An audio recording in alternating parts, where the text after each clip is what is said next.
Child Protective Services, CPS, took my mother away after my brother accused her of being dangerous. However, I discovered a secret phone with 92 texts that exposed he'd been manipulated into lying. My mom always insisted I save every text I sent or received. Whether it was a minor argument with a classmate or a group chat about assignments, she wanted it documented. Each evening, I'd forward them to her, and she'd meticulously sort them into a detailed archive on her laptop. She created folders by person, place, time, and date. My younger brother Caleb had to follow the same rule once he got his phone at age 10. My mom was the kind who'd wait outside my friend's house until she saw me safely inside, or she'd watch true crime documentaries about catching predators, so this wasn't entirely surprising. But then I noticed a pattern. Whenever my stepfather Derek accused her of infidelity, she'd brandish those text screenshots like a shield. March 10th, 4:12 p.m. Here's me telling my coworker I'm happily married. Instead of backing off or even acknowledging it, Derek would grit his teeth. It felt like he was itching for a reason to explode. Once, while Mom was in the bathroom, Derek interrogated me about where I'd been the previous Saturday. I was at the mall with Mom. You're lying for your fool of a mother, he snapped, raising his fist to strike me. Just as I braced myself, Mom burst in. "Hold on," she said, pulling up texts we'd exchanged about our mall trip, plus a chat with her sister about how we'd bumped into her there. Derek muttered something and stormed off. She tried to brush it off, saying Derek's low blood sugar made him act out, but I knew that without those screenshots, I'd have shown up at school with a bruise. Instead of calling her out, I plastered on a sweet smile. "Oh, okay. You and Derek are so adorable together," I said. I wanted to figure out Derek's game, and playing naive ensured Mom wouldn't hide anything from me. Yet even with screenshots and careful steps, the bruises kept appearing. I'll never forget the moment I knew something was seriously wrong. We were playing Mario Kart, and I raised my hand in victory after beating her. For a split second, Mom flinched. It was brief, but undeniable. The next day, when her sleeve slid up, I saw yellow-green marks circling her arm. My chest tightened, and I felt a surge of rage toward my biological father. When they were married, Mom worked as his dental office receptionist while handling everything at home. It was perfect until he left us for a client and started a new family. Thanks to a prenup, he left us penniless. Derek swooped in months later, and they wed within weeks. We both thought he was different until his venomous rants began. This left Mom trapped. So I focused on being a protector at home, shielding Caleb and subtly supporting Mom without letting on that I knew the truth. If Derek wanted our texts, I'd make sure he'd never text again. It started when I played along. Whenever he berated Mom, I'd message him, agreeing she was worthless. When he thought she was cheating, I'd say he deserved better, and he lapped it up. He stopped demanding my texts, not wanting his own words exposed, and he eased up on Caleb. He thought we were his allies. One night at 2 a.m., I was jolted awake by glass shattering in the kitchen. I raced downstairs. Derek loomed over Mom with a jagged shard, making my stomach churn. "I wouldn't do that if I were you," I said coolly. "I've been documenting everything for a year. Bruises, texts, yelling, and it's all with my friend's dad, a lawyer." He froze. Mom looked at me, a mix of pride and pain in her eyes. I just have low blood sugar," he stammered. The threat of exposure hit him hard. Derek left that night with 2 suitcases and a promise this wasn't over, but it was. A restraining order was filed within 48 hours. Divorce papers followed a week later. Derek moved out the same day Mom ended the screenshot rule. After 6 months of peace, a knock came. It wasn't Derek. It was CPS. Caleb had told his school counselor, influenced by Derek, that Mom was the real abuser, that screenshots were her way of controlling us, and that Derek had tried to save us, but we rejected him. The CPS worker, Elaine, stood at our door with a thick file and a stern expression. She needed to interview us individually. Mom's face drained of color. Caleb stared at his shoes, avoiding our eyes. Elaine sat up in the living room with forms and a recorder, citing serious allegations of emotional abuse and neglect. My heart sank. I knew Derek was behind this. Caleb's constant phone checking confirmed it. They spoke to Mom first, while Caleb and I waited in the kitchen. I tried talking to him, but he shrugged and retreated to his room. I heard Mom's voice rise in distress. During my interview, Elaine asked about the screenshot rule and if I felt controlled. I explained it was for our safety, but her skepticism was clear. Caleb's 2-hour interview left him red-eyed, retreating again. Elaine announced a home inspection for the next day and warned Mom might need to stay elsewhere temporarily. I couldn't sleep, replaying Caleb's odd behavior, always secretive, glued to his phone. I assumed it was typical preteen stuff, but now it clicked. While Mom cried in her room, I slipped into Caleb's. He was texting and hid his phone when he saw me. I sat on his bed, probing gently. He stayed silent. I pushed, saying I knew Derek was involved. His face wavered, but he wouldn't talk. I asked to borrow his phone to check the time, claiming mine was dead. Reluctantly, he handed it over. While pretending to check, I opened his messages. My blood boiled. Dozens of texts from an unknown number, but Derek's tone was unmistakable. The message, I snapped screenshots before Caleb snatched his phone back, yelling at me to get out, accusing me of being like Mom. I told Caleb Derek was using him, but he shoved me out and locked the door. The next morning, Elaine returned with another worker. They inspected our home thoroughly. Mom had to pack a bag to stay with her sister while Caleb and I remained at home, monitored daily.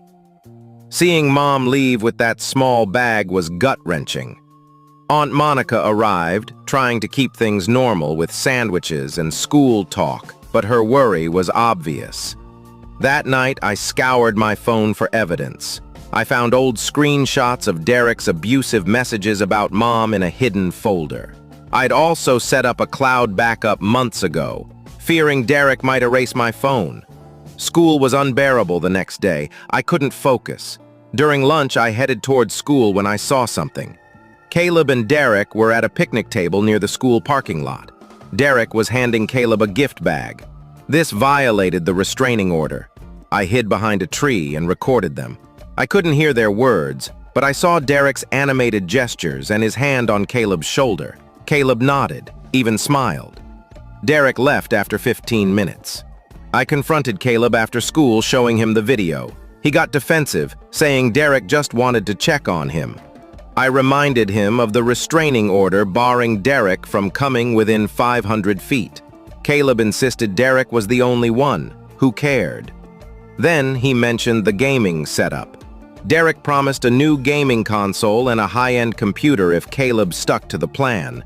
He'd shown Caleb images of the gear he'd buy once Mom was out of the picture. I told Aunt Monica everything. She was livid and called Mom's lawyer, but we needed more than my word and a video. We had to prove a pattern of manipulation. The next CPS visit was Thursday with a psychologist present. I spent days gathering evidence. While Caleb was at school, I searched his room, finding gift cards from Derek in his desk drawer. I photographed them. I also found a second phone in a shoebox in his closet, his secret line to Derek. The phone was locked, but I guessed Caleb's usual passwords. After a few tries, I got in. The texts were worse. Derek had been meeting Caleb at school regularly, feeding him lies about Mom planning to ship him off to military school or wishing she'd had a daughter instead. He preyed on every doubt Caleb had. One thread infuriated me. Derek told Caleb I'd betray him too after Mom was gone, that I was only pretending to care to impress Mom. That's why Caleb had been distant. He'd cut Caleb off from everyone who loved him. I backed up every message, photo, and lie from that phone to my cloud. I found voice recordings of Derek coaching Caleb on what to say to CPS, like directing a rehearsal. By Thursday, I was ready. First, I tried reaching Caleb. Before Elaine arrived, I showed him texts where Derek called him a tool to use against Mom, saying he was easily swayed and not too bright. Perfect for the scheme. Caleb's face fell as he read. I saw the pain hit, but he was too deep in. He said it didn't matter. He'd already told CPS everything and couldn't undo it. I told him it's never too late to tell the truth. Elaine and Dr. Rivera, the psychologist, arrived. They planned to interview us together, then separately. Aunt Monica waited in the kitchen. Caleb's hands shook as we sat down. Elaine asked routine questions about our daily lives and how things were since Mom left. Caleb gave short, scripted answers. When Dr. Rivera asked about Derek, I seized the moment. I pulled out my phone, saying I had evidence they needed to see. Elaine looked wary but agreed. I showed printouts of Derek's old texts, bad-mouthing Mom, trying to turn me against her. Then I played the video of him meeting Caleb at school, breaching the restraining order. Caleb tried to interrupt, claiming I was lying, but I pressed on. I revealed the second phone, the coaching, the bribes. I played a voice message of Derek dictating what Caleb should tell CPS. Elaine's face shifted from doubt to alarm. Then I dropped the biggest revelation. I told them to ask Caleb what Derek said would happen if he didn't comply. Caleb went pale, stammering it wasn't true, that Derek never threatened him. Dr. Rivera gently probed, using a technique that calmed Caleb. Finally, he broke, sobbing like he hadn't since he was little. He admitted Derek warned him Mom would go to jail if he didn't obey, that we'd be split up in foster homes, and it would be Caleb's fault for not saving us from her. The threats grew darker, detailing how awful foster care would be. Elaine paused the interview to make calls. Dr. Rivera stayed, reassuring Caleb it wasn't his fault, that adults who manipulate kids are to blame. Caleb kept apologizing. Within an hour, the investigation flipped. Derek was now under scrutiny for witness tampering, child manipulation, and violating the restraining order. They contacted Mom's lawyer, who arrived with files on Derek's history. Mom returned home that night. Caleb rushed to her, crying apologies into her shoulder. She held him, tears streaming, saying it wasn't his fault. I joined the embrace and we stood together at the door, reunited. But Derek wasn't done. The next day, he showed up at our school, citing a fake emergency. He told the office he needed Caleb for a doctor's appointment. I'd prepared for this. That morning, I'd gone to the principal with Aunt Monica, sharing the restraining order and ensuring staff knew Derek was banned. Security stopped him. He ranted about his rights as a father figure, but the school resource officer escorted him out. I watched from my classroom window as they removed him. That afternoon, Mom's lawyer, Jasmine, visited. She clarified Derek had no legal claim to us, the divorce finalized without custody ties. She'd filed new charges for his school stunt. Caleb had to write a statement detailing everything. I sat with him as he typed, pausing when he cried. He explained how Derek first reached out via a gaming platform, starting casual, then escalating to lies about Mom. He listed gifts, promises, and threats. Derek had asked Caleb to delete certain texts, but some remained. Caleb feared he'd destroy our family if he didn't.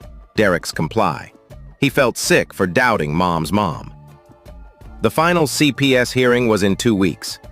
Meanwhile, we added security cameras and changed locks.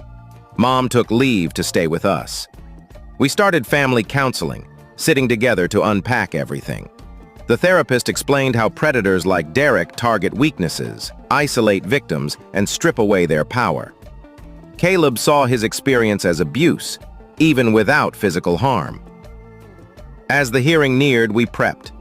Jasmine walked us through the process, stressing honesty. She said our evidence was airtight, but we should expect Derek's last-ditch efforts. We stayed up the night before, watching classic movies and eating popcorn like old times. Mom dozed on the couch, arms around us. The hearing was less intense than I expected. Elaine presented her findings on Derek's manipulation. Dr. Rivera detailed the psychological toll on Caleb. Jasmine submitted our evidence, texts, recordings, bribes, threats. Derek's lawyer claimed he was a worried stepfather, but the recording of him coaching Caleb's lies to CPS. The judge looked livid hearing Derek instruct Caleb to lie. The ruling was swift. Mom was exonerated. The judge commended her screenshot rule, noting it uncovered Derek's abuse pattern. CPS closed the case. But it continued. The judge pushed for criminal charges for tampering, manipulation, and order violations. She issued a permanent restraining order, barring all contact, with jail as a penalty for breaches. Derek's face when the verdict hit was unforgettable. Pure fury unmasked. He couldn't act, with officers ready to intervene if he tried anything. His lawyer hushed him. Court officers stood by in case he moved. Derek's criminal case progressed. We testified again over 3 months, more confidently. He was convicted on multiple counts. At sentencing, the judge called using a child as a tool in domestic abuse despicable, with lifelong psychological scars. Derek got 5 years and had to register as a child abuser post-release. We didn't celebrate. We had a quiet dinner at home. Caleb's victim impact statement, read in court, was powerful. The trial was 3 months out. Jasmine warned Derek might try something desperate. She was spot on. 2 weeks later, a car pulled up as I walked home. A woman I didn't seen, Derek's sister, rolled down her window, saying Derek wanted to apologize and had written me a letter. I kept walking, filming. She trailed me for 2 blocks, calling me ungrateful, saying family supports family, and I owed Derek a chance. I called Mom on speakerphone. Hearing her voice, the woman sped off. We got her plate number and reported it. Derek had been calling family from jail, spinning a tale of injustice. His sister drove 3 hours to confront me. Jasmine got the restraining order expanded to cover his relatives. Police warned her about harassment. Caleb improved in therapy but struggled with trust. He'd installed 3 authentication apps on his phone, terrified of his texts being accessed. He guarded his privacy fiercely, which we honored. The therapist said it's normal after such a violation. One day, Caleb came home upset. A kid at school, aware of the trial, spread rumors that Caleb tried to jail his mom, calling him a traitor. Mom went to school the next day and shut it down. The bully was suspended, and Caleb's teachers monitored closely. We prepped for trial testimony. The prosecutor, Vanessa, was amazing with Caleb. She outlined the courtroom setup, who'd be where and what questions to expect. She warned Derek's lawyer might try to guilt Caleb, but truth would prevail. I testified about uncovering texts and filming Derek at school. Vanessa told me to stay composed and stick to facts. She said Derek's lawyer might paint me as a scheming teen, but the evidence was undeniable. Mom dreaded reliving everything before Derek. The thought triggered panic attacks. Her therapist prescribed anxiety meds to cope. Jasmine promised to support her in court. A week before trial, Derek's lawyer offered a plea, guilty to order violation if manipulation charges dropped. Jasmine scoffed, saying we had him cornered. Derek's lawyer argued prison would ruin him. Jasmine retorted he should have thought of that before targeting a child. We stayed at a hotel near the courthouse the night before to avoid delays. We ordered room service, watched comedies, and relaxed. Caleb fell asleep between me and Mom, holding our hands like when he was small. The courthouse was imposing. Marble floors, stern faces. Security was tight with metal detectors. Vanessa met us in a conference room for final prep. Derek was already in court, brought from jail. Seeing him after months was surreal. Thinner, hair cropped. He tried eyeing Caleb, but the bailiff made him face forward. His lawyer looked drained, like he knew it was hopeless but had to try. Vanessa's opening statement laid out Derek's months-long grooming of Caleb, using gifts and threats to alienate him from Mom and his repeated order violations. She called it calculated psychological torment. Derek's lawyer painted him as a concerned stepfather who overstepped, believing Mom was abusive, claiming gifts were normal and meetings were mix-ups. Jurors weren't buying. Mom testified first, trembling but firm. She shared their marriage's abuse, showing bruise photos, explained the screenshot rules protection, and the agony of separation from us. Derek's lawyer tried twisting her words, but she held strong. Caleb was scared but shown. He recounted Derek's contact, the escalating manipulation, and threats of jail for Mom and foster care for us. His voice cracked, but he pushed through. Vanessa played Derek's coaching recordings. The courtroom was silent except for his voice directing an 11-year-old to lie. Jurors' faces hardened. One looked ready to confront Derek herself.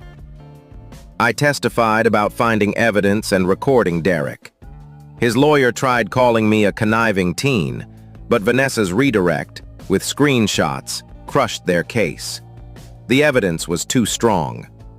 A jail call was damning.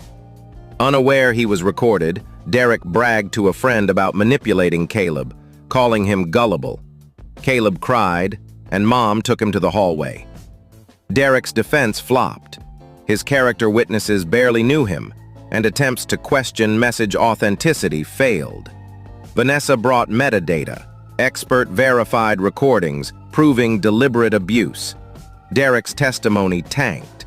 He played victim, but Vanessa's cross-examination unraveled him. He ranted about Mom turning us against him, admitted to school meetings, claiming they were justified. His lawyer looked mortified.